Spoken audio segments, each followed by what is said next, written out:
I'm going to do one more video on the saying, I was a hidden treasure and I desired to be known, or I love to be known, which is found in the Islamic tradition. I asked ChatGPT about this. Obviously anyone can ask themselves. I asked specifically, I said, please speak about the Hadith, I was a hidden treasure. Is it authentic? Why or why not? If not authentic, why did mystics like Ibn Arabi place importance on it? So why was it considered to be an important Hadith if it was not really authentic? Okay, so here's what ChatGPT says. The famous saying, I was hidden, and I'm going to put this in the description too.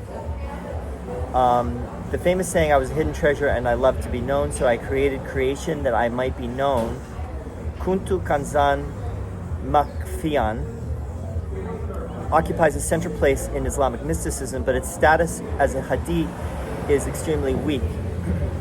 In fact, almost all major hadith scholars classify it as fabricated, mawḍūʿ.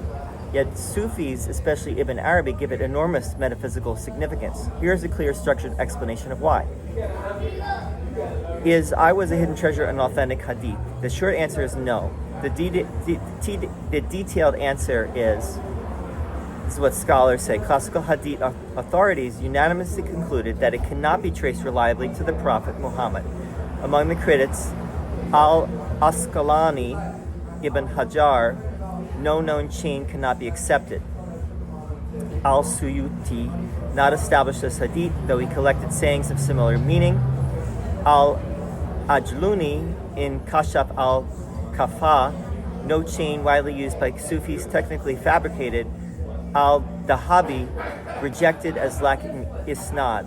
No reliable isnad or chain of transmission exists. Even later attempts to find support produced only very weak, disconnected chains judged unreliable by hadith standards. Why is it considered fabricated? No early isnad, which is the chain of transmission. No companion or earlier transmitter is known to have narrated it. Appears late in Sufi and philosophical literature, not in early hadith compilations. Thematic style resembles later mystical sayings more than prophetic discourse. No corroborating variants. Normally sound hadiths have multiple chains. Therefore, by the strict technical rules of hadith science, it is not authentic, sahih, or even hasan, good. Not even da'if, weak, but fabricated. So this is, it's pretty clear from what this is saying that this is a not authentic by any means, this hadith. So the question is, why did Sufis and Ibn Arabi in particular use it? And this is what ChatGPT is going to talk about now. Despite its technical weakness, the saying expresses a profound metaphysical insight that resonates deeply with the Sufi worldview. Here is why mystics like Ibn Arabi valued it. Sufis prioritize mana, meaning, over isnad, chain. For Sufi authors, a teaching is judged by its truth, its spiritual usefulness, its alignment with inner knowledge, and whether it expresses a realized metaphysical intuition. Thus, a saying can be true, quote unquote true, in the hakika, ultimate reality, even if its historical attribution is weak. Ibn Arabi says explicitly in the Futuhat, we take wisdom wherever it is found. It's funny because I said that in regard to Ibn Arabi in the video I did. I said that. I didn't know that he had said that. We take wisdom wherever it is found. And remember that Ibn Arabi is quite tolerant, it seems, of other religions and teachings, because he said, don't be so closed-minded as to think you can only find truth here. Be open. So, this is like paraphrase, but something like this. He said something like that be open to basically finding wisdom wherever you taking wisdom wherever you find it. Thanks, buddy. He treats certain sayings as sacred wisdom, even if not technically hadith. The saying fits Ibn Arabi's metaphysical system perfectly. The idea that God was a hidden treasure who became manifest through creation corresponds exactly to his doctrine of the divine names. God's names seek manifestation. Creation is their locus of disclosure. His idea of tajalli, self-disclosure. He had this idea about self-disclosure. Creation is the unfolding of God's hidden potentials. And C, his vision of love as the motive for creation. The phrase love to be known aligns with his well-known teaching. Love is the cause of creation. His understanding of being desires to reveal itself. The many are mirrors for the one. Thus the Hadith expresses the heart of his cosmology in a concise symbolic form. Precedent in earlier Sufi and theological sources. Even before Ibn Arabi, the phrase appears in al-hallaj circle. So al-hallaj talked about it apparently. Early Persian Sufi poetry, treatises on divine love.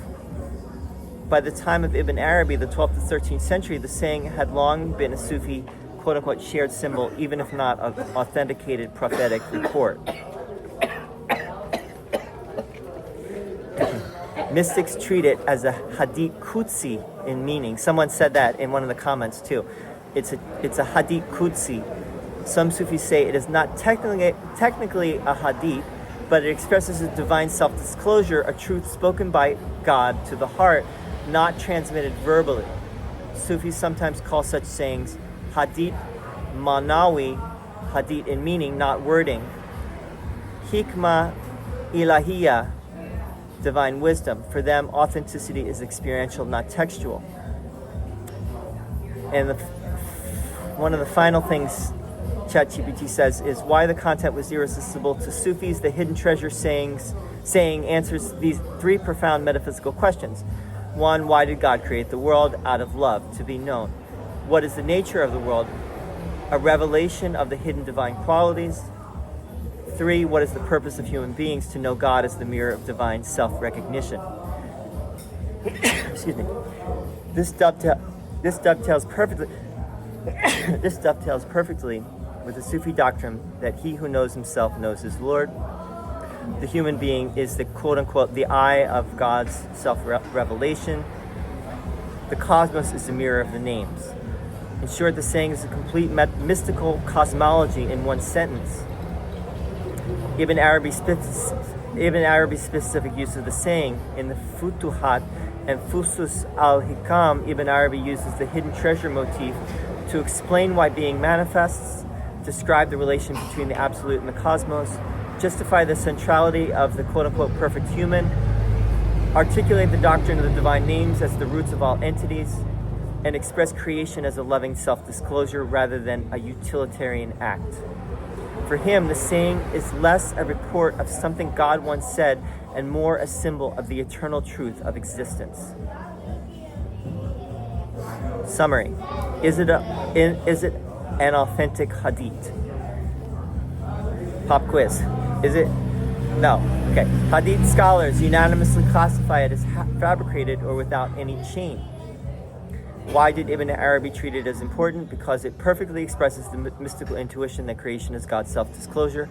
It summarizes the doctrine of divine names. It reflects the idea that love is the motive force of existence. It conveys a metaphysical truth independent of historical transmission. Sufi epistemology values experiential truth as highly as textual authenticity. In short, although not historically authentic, it is metaphysically profound. And that's all she wrote. If ChatGPT was a woman, I don't know. But anyway, interesting, right? And I would love to hear your thoughts. Now that we went through it a little bit more in depth, I would love to hear your thoughts. For those who don't think it's authentic and think the Sufis, someone said that the Sufis are liars, or Rumi is a liar, and Ibn Arabi is a liar. I would like to hear why. Why do you think that they don't know what they're talking about? And for those of you who support the Sufis, who are Sufis out there, why do you agree with this? Why do you agree with Ibn Arabi and some of the other Sufis who thought that this was a profound statement of truth? And in fact, just connect this with al-hallaj, because remember, al-hallaj came before Ibn Arabi, and he said, I am the truth, ana al-haq, right? And Ibn Arabi said that this is